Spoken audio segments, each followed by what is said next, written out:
through making better decisions and making better choices, I could take control of my life. The judge says to me, he says, Mr. Moreland, I'll tell you, you're 18 right now. I want you to go home. I want you to come back to my court in 2 weeks and tell me what you're going to do with your life. And when I joined the military, that's when things really started changing for me, because I now had a mentor. It was just a person who saw some value in me, and he began to speak to me from that place of value. Growing up, everyone spoke to me from my environment, but this was the first gentleman that began to speak to me from my place of potential. I believe all of us, everybody that's listening to us, you're going to get an opportunity to live out your absolute best life. Good day, everyone. This is Dr. David Phelps of the Freedom Founders Mastermind Community and Dentist Freedom Blueprint Podcast. Today, I am so excited. I get to go back to a friend of mine, someone who's been a mentor, a colleague, gosh, I think for well over a decade now. It's hard to believe how time flies, but I've got Dr. Will Moreland with us today. Will, great to see you, sir. David, good to be here, man. I'm super excited to join your community today, man. Yeah, it has been a decade, man. It's back in 2010 we linked up. So, man, yeah, it's been quite a journey, man. I think I'm the only one that got older here. What's what's up with that? I don't know. But anyway, it's always fun to get a chance to talk with you. You know, we got to catch each other when I was out in Scottsdale a few months ago. And I think prior to that, maybe it had been a few years before that, also in Phoenix, Scottsdale, when you met some of my family. And I treasure the fact that you are such a you're such a authentic, committed person. And I can't say that about everybody. There's a lot of people out there in the world today, Will, and you know, that are successful by society's standards. They're out there and they're, you know, doing things. They got good businesses and things like that. But I enjoy getting to know the person, the real person, not the person on the front stage, but who's that real person inside. And you're that way, front stage, backstage. You're that person. You genuinely care about people. I know that that came from something in your background. But before we dive into your background, I wanted to just give people a little bit more of your overall resume, your backstory, and then I'm going to let you go into your story, because I think that's very relevant to us. Dr. Will is a highly sought after business and transformational leadership coach. As the founder and CEO, Will Moreland International LLC, Dr. Will is one of the most provocative thought leaders and leadership trainers of our time. A noted speaker, best-selling author, and business coach, he inspires individuals to live to their genius potential, embrace passion, and achieve personal greatness through life harmony. He's a passionate teacher and master communicator. His messages capture the individual's internal fire to drive achievement, productivity, and remarkable bottom line increases. Dr. Will is one of the most requested speakers under the age of 40 in America, the author of over, I think this said 30 books. I think it's more than that now. Will, what's the total right now? We just released book number 57, man. That's what I was afraid of. I'm not afraid of. I'm afraid of my numbers were probably wrong here. Yeah, 57. I that's something I got to ask you about here in a minute. But 57 books, including one of his keynote books, the best-selling Genius Potential. Dr. Will has been nominated as a Phoenix Business Journal 40 Under 40, a top small business influencer, and as a top thought leader for 2013.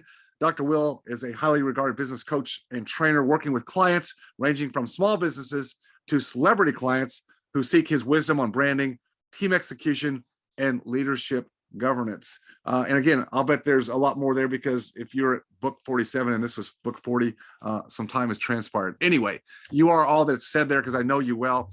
Take us back, Will. What was the pathway to get you from kind of where you started, your roots, to where you are today?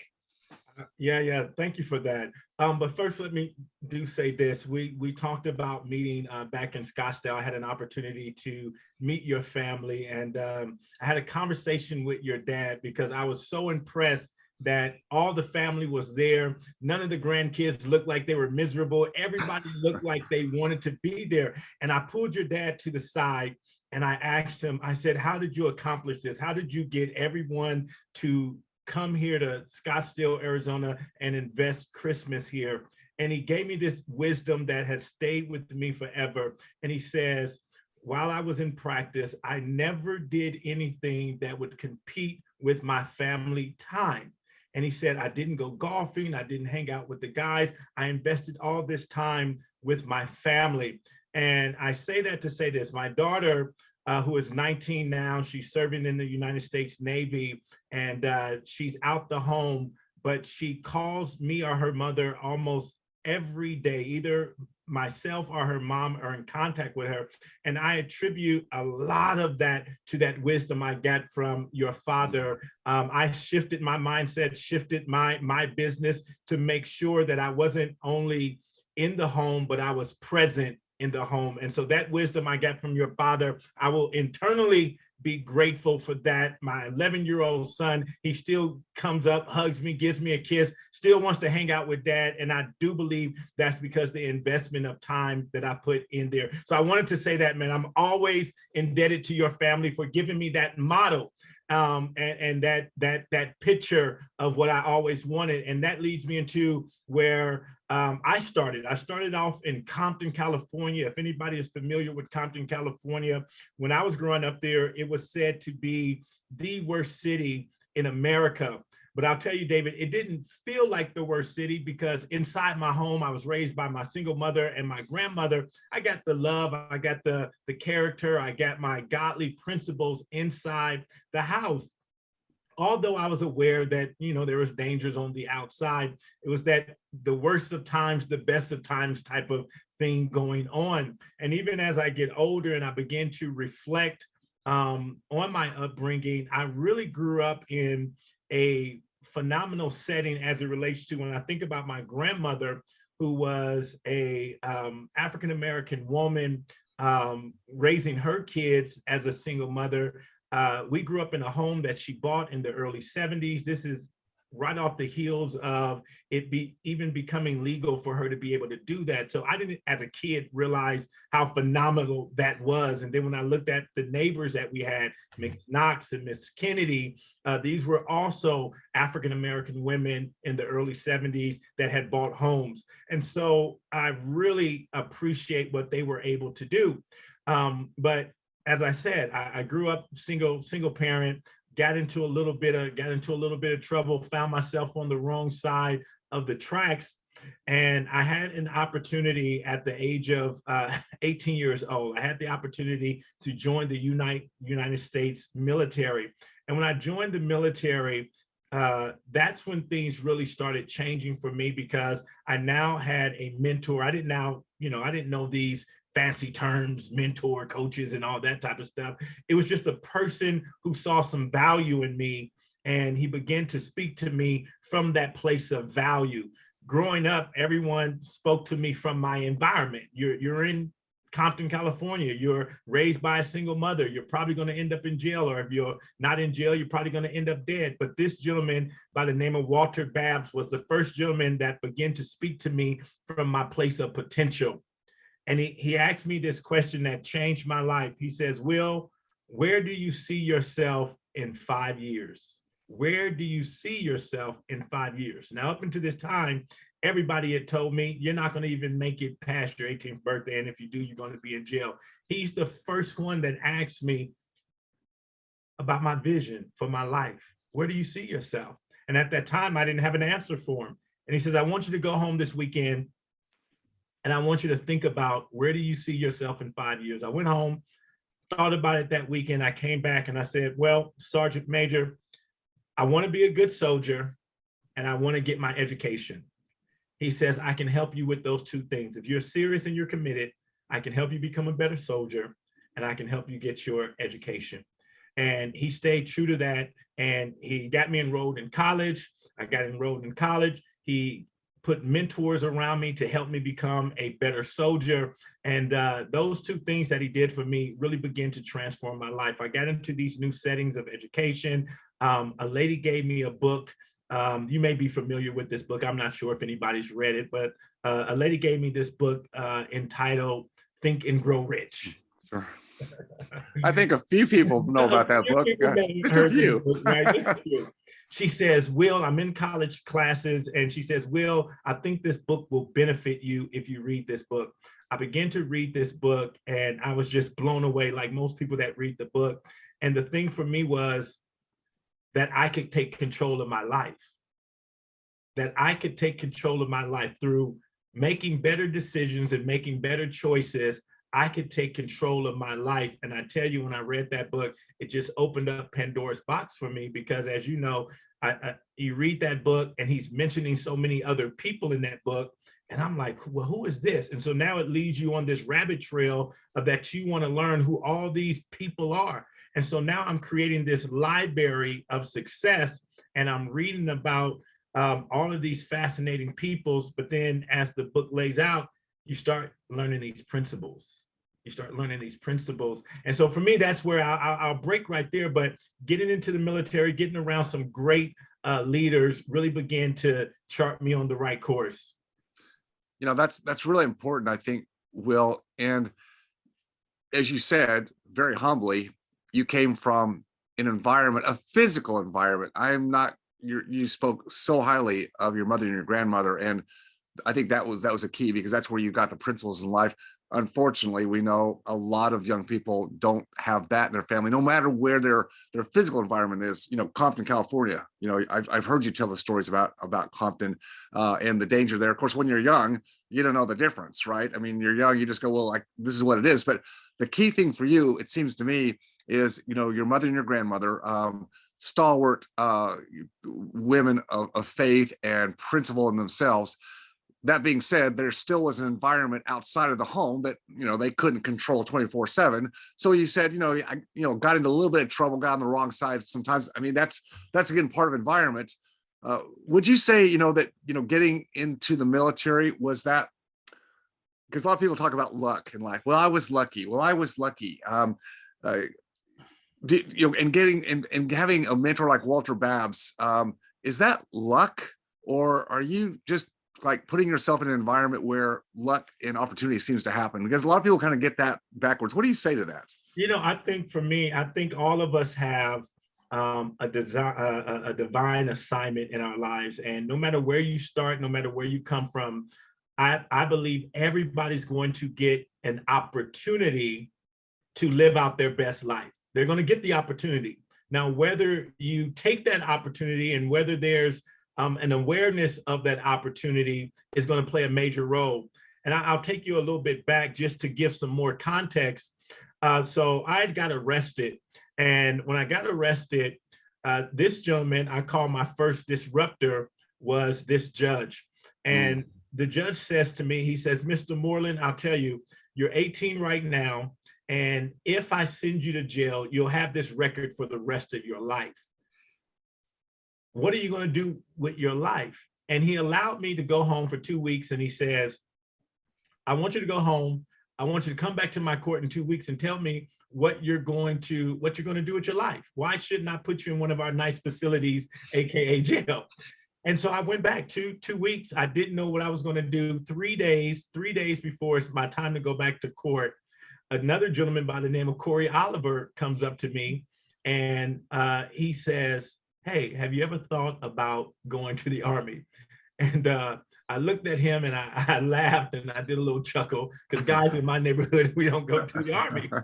And so, but I knew in that moment, David, I said, the judge will go for this. He'll probably go for this, because I didn't have any other ideas. And I looked at Corey and I said, you know what? Let's do it. And he was so stunned, because later he tells me, David, he says, man, I've been walking in this mall for 1.5 years. I have not put not one person in the Army. He's like, as a recruiter, I'm at 0, right? But it was funny, the military at that time, they knew the area he was in. So, usually as a recruiter, you're not putting nobody in, they fire you. But they knew, hey, you're in this area. We just walk around, man, just walk around. But I'll never forget, David, when I told him yes, I remember him calling the station commander, and he calls the station commander and he says, I think we got somebody. And I'll never forget hearing through the phone his station commander say, well, dummy, bring him down here, right? Bring him down here. Now, this is so funny. I get down there to the recruiting station, and you have to take this test. You got to take the ASVAB test. So they put my name in the system, and my name comes up as I've taken the ASVAB test. And I'm like, I've never taken the ASVAB test. I don't know what you guys are talking about. Maybe y'all, my dad's name, we have the same name. Maybe that's his record. They're like, no, it's not his record. This is your birthday. This is your record. And I'm like, I've never taken this ASVAB test. And then I thought for a minute, I said, wait a minute. A recruiter came to our school when I was in the 12th grade, and they told us, if you take this ASVAB test, you can get out of school for half a day. You take it in the morning at 8 o'clock, takes you to about 12 o'clock, you can have the rest of your day. I'm like, bet. I'm in, yeah. I forgot I've taken it. I forgot I took the ASVAB test. So my ASVAB test, when I got to that recruiter, I had 3 days left, because the ASVAB test is good for a year. I had 3 days left on that ASVAB test. And I tell them, I say, wait a minute. I was playing around when I took that test. I wasn't even, they was like, well, you scored whatever you did, you scored well on it. We're not going to let you retake it. We don't want you to mess up. And so I have this ASVAB test sitting there. I had took the test earlier on. So a lot of times, David, we have things that happen in our life that we don't know are pieces of the puzzle that God is just putting together, that when that moment of opportunity comes, everything gets in place. So here's this judge. He could have had a bad day that day. Sure.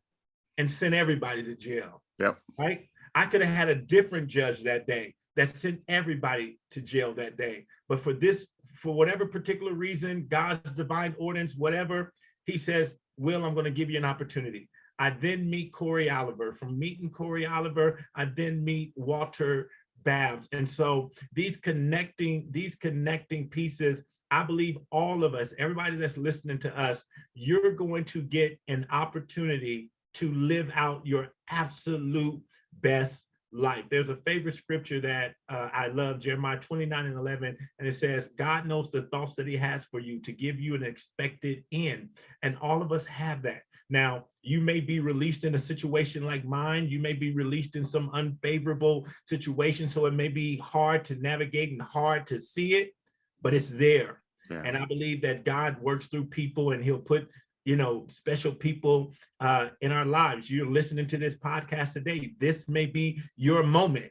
This may be your moment. Connecting with Dr. David may have been your moment, but I believe all of us are going to get a moment where we can better ourselves. You're such an inspiration, Will, because again, you have lived your life with authenticity, and just as you've spoken here today, it's the connection with the right people at the right time, the way that the doors opened, which could have been closed. You're right. It is so hard many times. And I think for all of us, no matter where we are in our age and maturity, it's still hard when we feel like we've hit a brick wall on something, or something unfavorable happens to us that we don't even think is in our control. It could be, gosh darn, last year, COVID, and businesses got shut down and people were out of work and out of jobs. And, we're still dealing with a lot of the after effects of that. We're not done. But to your point, when bad things seem to happen, or bad luck, or whatever you want to call it, happens, we have to kind of put our radar, our antenna up even more, because something's going to be there. Something's going to be there. We can't just like dig a hole, put our head in the sand, and wait for things to change or get back to normal, because I don't know what normal is going to be. We don't know from day to day. It's going to change. And finding those connections that are kind of like breadcrumbs, right? Kind of like breadcrumbs that you have to look and not just step on and walk over. It's like, well, what's that? What's that connection? I don't know, but seems like there's a person, there's a message there to me somewhere. I ought to go down the trail a little ways just to see, well, what is it, right? Man, you're absolutely right. I think it's the Chinese that have that: for every crisis, there's an opportunity, yes. Right? The yin and the yang. And yes. you have to develop your mindset to understand whether it's a problem, an obstacle, a situation. Connected to every obstacle, problem, situation is a solution, is an opportunity, right? And so for me, I've worked on this. I know you've worked on this, to not look at the problem, but look for the solution, to not look at the obstacle, but to look for the opportunity. What goes up must come down. It's the yin and the yang. Yes. And so once you understand that, I had a mentor years ago, and he taught me this. He says, Will, whenever you go to do something good, you have to understand that there's going to be a negative force trying to keep you. It's not anything that you have to do to look for it. It's not that you have to avoid it. It's automatically there. When there's a good opportunity, there's an obstacle there that's going to keep you from it. And when he told me this, I began to really examine things in my life. And every single time, whenever there was something negative, there was also something positive. Whenever there was something positive, there was something negative. That's just the way of life.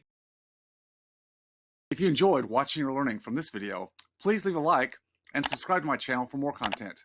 If you have a question about any of my content or this specific video, just please leave a comment down below. And as always, stay focused on your freedom. I'll see you next time.